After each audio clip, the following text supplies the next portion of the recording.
Şariat боюнча баланы эйине сүйрөгөн боюнча алып кетпейт. Түшүнүп атасыздарбы? Ал бала атада эркекте калат. Ошол багат. Ошол кагат.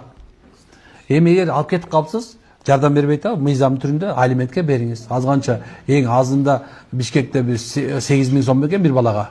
Ошондой 8.000 сом субханалла кадимгидей 3 балага 24.000 сомду кадимгидей ай сайын зыңкыйта салып берет. Антпесе Кыргызстандан чыгарбай коет, и тагы 3 ай төлөбөй отурган болсо, как положено субхана түрмөнүн өзүнө кирип кетет. Эмне мындай кыласыңар? Өзү туудурду, демек субхана баксын. Сиз багышыңыз важип эмес. Аял кишинин негизи бала багышы важип эмес. Эр багышы важип эмес. Бир тууган багышы важип эмес. Силерди багыш керек наоборот.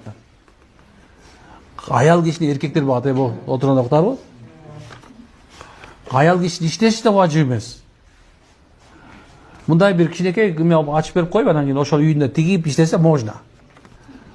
Бирок субхана калган жанан оордой жеңилдей көтөрүш эркектин милдети болуп эсептелет. Баланы бир бала төрөлдү, двойной иштеш керек. 2 бала тройной иштеш керек. 4 бала уже 4-классный размер менен иштеш керек. 5 бала 5 эсе иштеш керек. 10 эсе иштешин керек.